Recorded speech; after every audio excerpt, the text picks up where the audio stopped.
Hi guys, how you doing? Senior Gaming here, and in today's episode I'm bringing you Vampire Idol and I'll be talking Bloodline. So if you're Vampire Idol player or perhaps Idol gamer, then make sure you subscribe to the channel as I post as often as possible and bring you best tips and advice.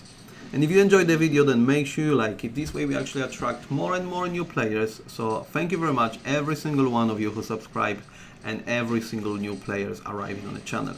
So let's go back to a video. So despite the quite unique description, the Bloodline is nothing else than ordinary pet system which boosts your overall stats, and you can't really miss it. It stares at you from the main menu bar. So we obviously select that fourth tab, and this is a Bloodline. You want to tap on it, and this is where you're gonna get a little bit more info. So as you see, there are 3 pets to choose from that you can actually connect one for additional bonuses, whilst leveling others will still boost your overall power. Therefore, I highly recommend that you will keep upgrading all of them at the same time regardless. And in order to find out which pet you've got connected, it has to have this great red highlight. You can't really miss it, and if you want to flick into another pet, you just simply connect it, and now we've got this red highlight obviously in the main menu, but as well this change on the main screen. So I'm gonna flick back to Dragon as I use Dragon for a farming.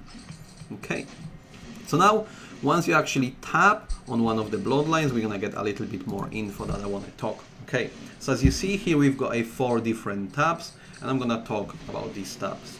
Right, so first of all, we obviously got ability, what you see in front of you. And this is nothing else than 5 passive bonuses to various stats. In order to actually upgrade ability, we need like in this particular case, Dragon Blood, or you will need Spider or Wolf, 2 other pets. And this can be actually obtained by farming survival mode in a battle section.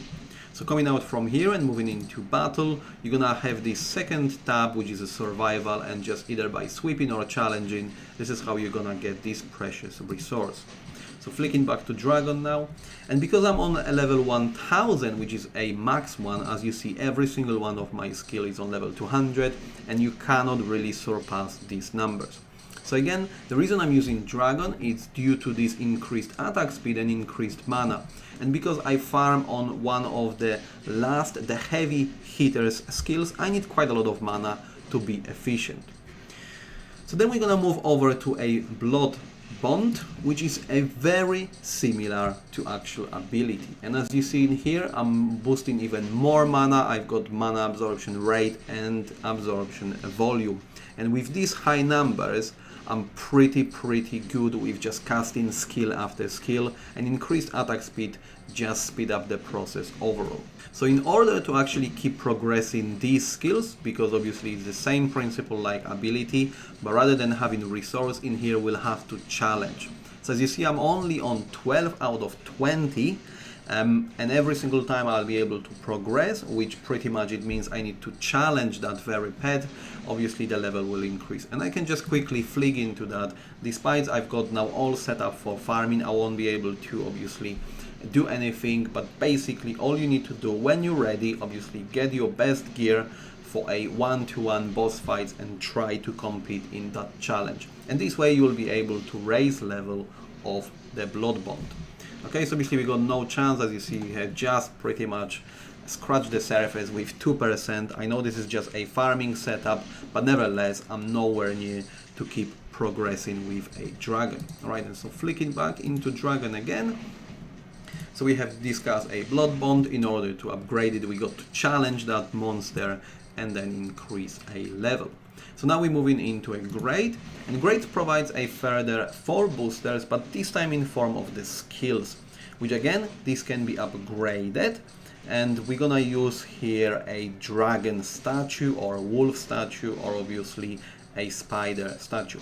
And the same resource can be found in a survival mode, so we already went there. In a battle, you're gonna get that very same resource. And there is 4 skills in total, but you can get them to a maximum of level 3, which obviously will give you this total skill 12.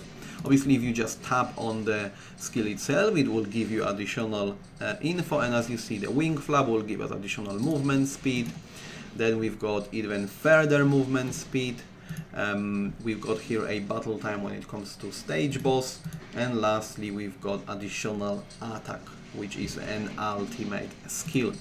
So obviously what you will be interested in is just flicking in between the different bloodlines, because if we just flick into a Fenrir aka Wolf, you can check his skills and he will have a different set.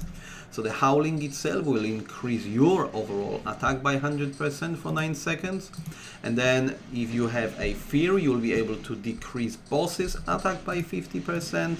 Then you increase further attack by 50%. And finally, you've got additional skill, which is an ultimate as well, where you attack multiple enemies. Okay. So we're gonna go back again to a dragon, so we got continuity with this one. And then finally we've got Awakening. And Awakening is pretty much for all these, grinders like myself. So in order to actually start unlocking Awakening, you need to have, as the description says, even a level 1000 of this particular bloodline or a skill grade 12.